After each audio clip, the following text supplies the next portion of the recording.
Pozdravljeni. Vsi mi, navdušenci nad Formulo 1, bi radi delček tega sveta tudi v svojih vsakodnevnih avtomobilih. In razni proizvajalci nam tudi to ponujajo. Nažalost, v takih izdelkih, katere mi, vsakdanji ljudje, vidimo predvsej samo na slikah oziroma v drugih medijih, v živo pravzaprav nikoli. Govorimo o avtomobilih, kot so McLaren F1, Renault Espace F1 oziroma Aston Martin Valkyrie. A so avtomobili taki, ki so bolj vsakodnevni, bolj dostopni, ki so bili bolj pogosti na naših cestah, kateri so in še danes odražajo tisti pravi duh Formule 1, tisto pravo strast, katero vsi mi navdušenci čutimo do tega športa. V naslednjih trenutkih bom predstavil tisti moj oseben izbor teh 6 avtomobilov, ki se najbolj približujejo temu idealu. Gre več kot za to, da imajo nalepko na zadnjem delu oziroma neko posebno barvo. Gre za to, da res poosebljajo tisti duh športa, tisti duh Formule 1. Začnimo seveda z Mini Cooperjem, tistim prvim, tistim pravim.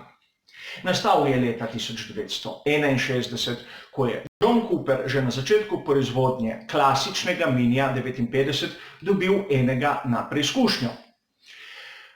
Takrat pri Cooperju so bili na vrhuncu v Formuli 1, svetovni prvaki, a tekmovali so tudi v takratni Formuli Junior, kjer so rabili BMC Type A motorje. To je isti motor, kot ga je imel Mini.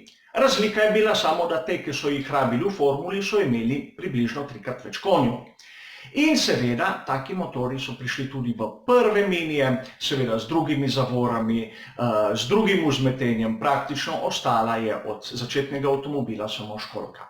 Nastala je legenda malčka, ki je lahko premagoval velikane. In še danes se ga spomnimo in tiste 2 črti na pokrovu motorja nista samo simbol, tiste 2 črti pomeni, da pod pokrovom motorja se skriva pošast. Drugi cestni avtomobil, kateri je bil sicer malce bolj redek, a perfektno odraža tisti pravi duh Formule 1, Ford Sierra RS Cosworth.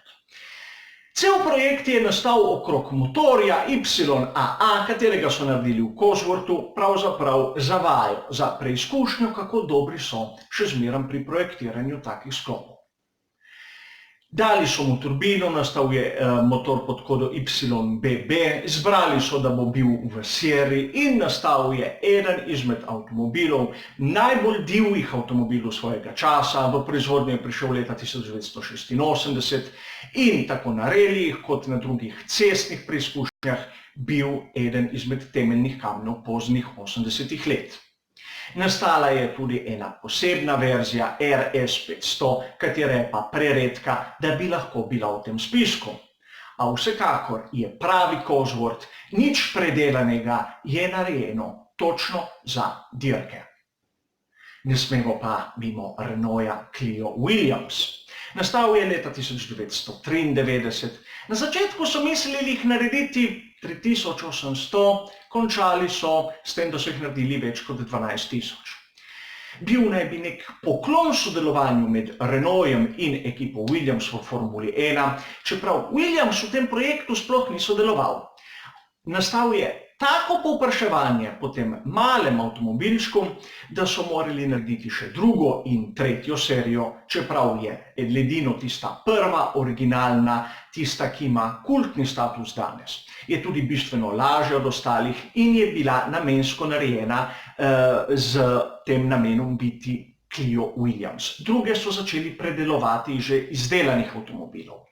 Bila je samo v eni barvi, temnomodri z zlatimi platišči, 2-litrski motor s 145 konjskimi močmi, praktično še danes po mnenju mnogih strokovnjakov eden izmed najboljših, če ne najboljši mali športni avto, kar smo jih izdelali.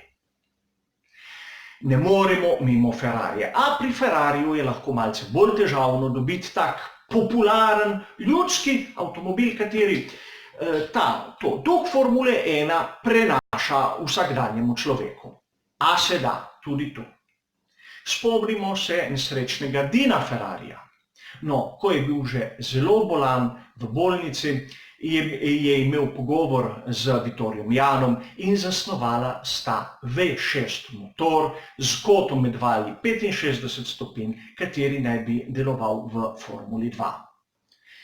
Nažalost je ta motor ugledal luč dneva po smrti Dina, ni ga dočakal in leta 1957 je ta nov motor debitiral v bolidih Formule 2.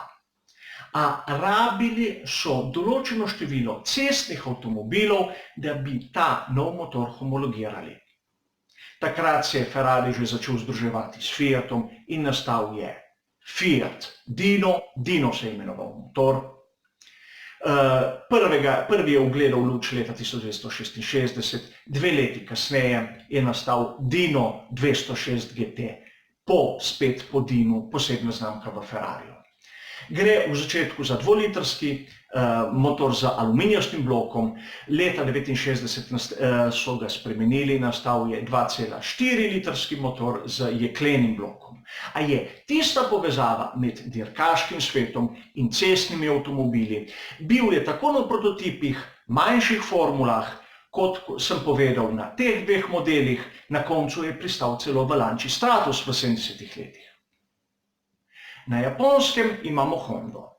Honda je izjemno povezana z dirkaškim svetom in mnogi mislijo, da bi bil tisti prispevek Honde k, cestnim avtomobilom, k tej povezavi med Formulo 1 in cestnim avtomobilom nekje vezan na ta segment motorjev. A sam mislim, da se je treba ozreti na model, kateri je zelo pogost, zelo prisoten tudi pri nas, ampak malce že zazrt. Govorim o Hondi Civic EF. Model 1987 je prvi splošen ljudski avtomobil, kateri ima dvojno vpetje prednje obese serijsko. Seveda, pri Hondi smo to imeli že prej, pri Accordu, kateri ni bil popularen. Na vseh 4 kolesih so imeli tako vpetje pri NSX-u, legenda pravi, da jo je celo na koncu razvil Ayrton Senna. A prav ta Civic EF je tisti, katerega vidimo še danes praktično vsak dan na cesti. Ko ga vidimo, se moramo spomniti, da to je eden izmed avtomobilov, kateri nosi v sebi bistvo bolida Formule 1, tisto dvojno vpetje, dvotočkovno vpetje, katero prepreči, da se v nagibu, v ovinku, kamber kolesa spreminja. In na koncu ne smemo mimo Lotusa.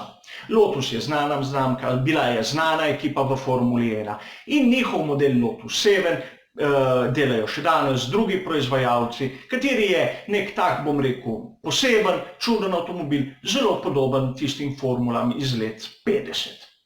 A v mojem izboru je boljši predstavnik te filozofije Formule 1 na cestnih avtomobilih Lotus Elise S1. Nastal je na koncu zgodovine Lotusa v Formuli 1, namreč Lotus Elise nosi projektno številko 111, zadnji nikoli izdelani bolid Lotusa za Formulo 1 je imel zaporedno projektno številko 112, to se pravi, začetek obeh bolidov je eden za drugim. Na prodajo so ga dali leta 1996 in odražal je vse tisto, kar je Colin Chapman stalno govoril za bolide Formule 1. Nikoli ni imel radija, kakšnih električnih ogledal, klime ne govorimo, še kakega izolacijskega materiala proti hrupu so se izogibali. Namreč bil je enostaven in čim lažji. Da si bomo bolje predstavljali, celo sovožniški sedež v tem avtomobilu ni imel vzvoda za pomikati sedež naprej in nazaj, temveč se je samo naslon za noge lahko prestavljal malce naprej in nazaj. Zakaj? Kajti mehanizem bi bil bistveno pretežak. S tem spiskom sem hotel pokazati predvsem to, da tehnologija Formule 1 v vsakdanjih avtomobilih je možna, je prisotna, je zelo redka, a imamo svetle primere, ki nam to kažejo. Danes gre bolj za elektroniko, bolj za te pomagala, a pravo dušo Formule 1 v cestnih avtomobilih, po mojem izboru, je bilo v teh 6 primerih. Nekateri so sicer malce bolj redki, a mislim, da vsakega lahko še danes vidimo na cesti. Hvala za vašo pozornost in nasvidenje.